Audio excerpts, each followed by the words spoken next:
You are listening to Words with a Mad Coach. I am Mad Coach. I am Mad Coach. I am Mad Coach. Coach Sess. Coach Sess. I am Mad Coach. I am Mad Coach. I am Mad Coach. Coach Sess. Coach Sess. You are listening to Words with a Mad Coach.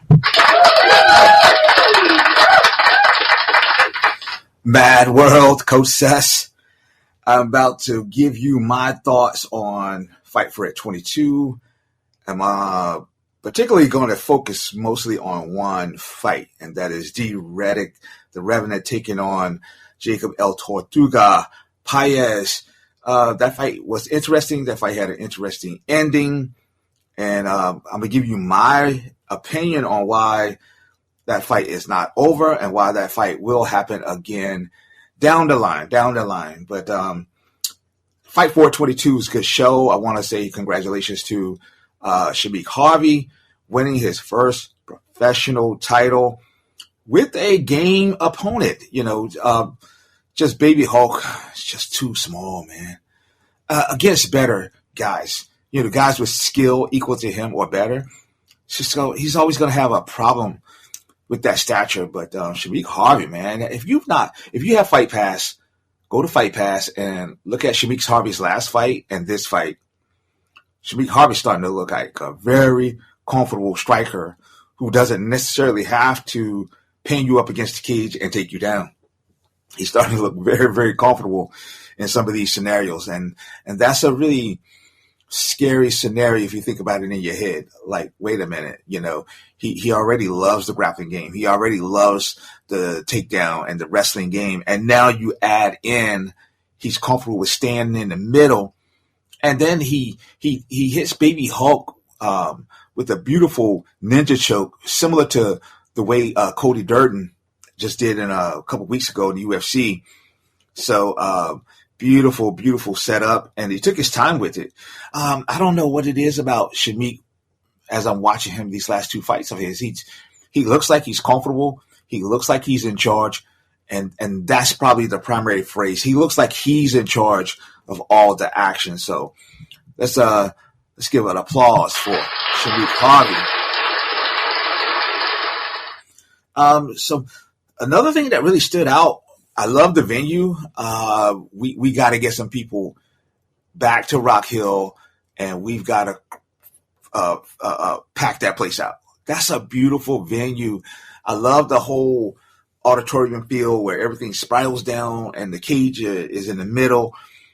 Man, that place is good. We just got to do a better job of getting our people there. The drive I had was pretty simple. It was direct, straightforward. I got turned around one time, but that was me not listening to my GPS. I tried to keep straight when it told me to take right. And then it probably took me 15 minutes out of my way getting back on track. But once I was on track, that was the only little hiccup. And then the ride home was really easy. Coach ain't done this in a minute, but 3 hours straight. I just got in the car and said, I'm going to go. There is no bathroom break. There is no food break. There is nothing.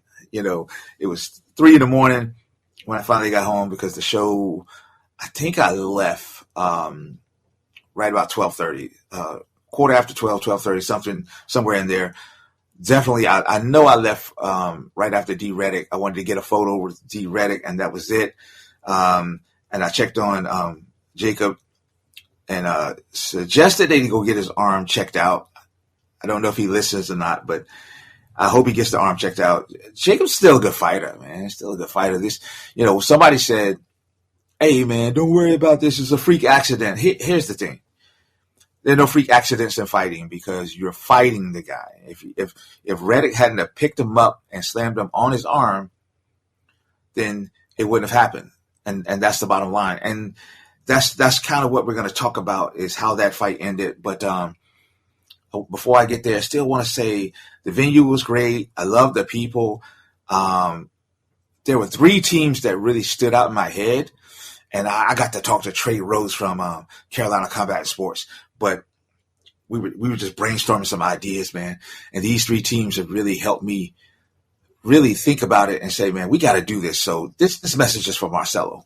Marcelo, you say I'm your protege now. I'm your matchmaking protege. So that means I get to fantasy book some fights, right? I get to pitch some ideas, Jonathan. Hear me out, Jason. I've got some ideas. Look, we had Lake Norman, and they were on the card. I don't know, what did they have, 6 or 7 on the card? We had Modern Warrior, 6 or 7 on the card. Matrix MMA, what do we have, 6 or 7 on the card? Here's my idea. You take one of those teams, and Carolina Sports had their guys too, but those 3 teams really stood out with the numbers.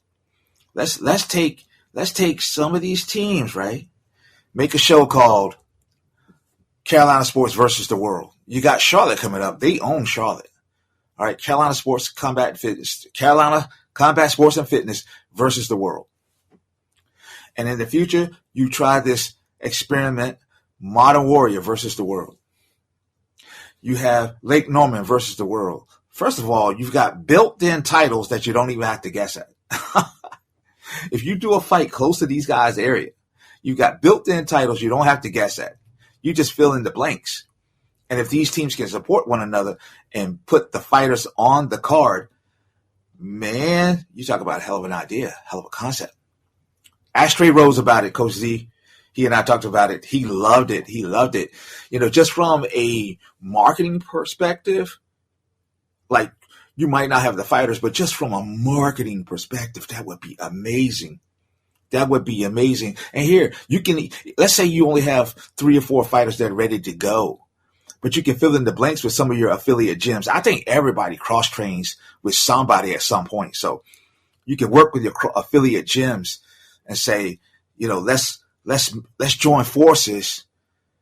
Carolina Combat Sports versus the World for Charlotte. And I'll play the devil's advocate. I know, Coach says we can't do stuff like that. We don't have the people. The idea is too far-fetched. It's overreaching. Okay, why not? At least let's start giving every fight for it a theme.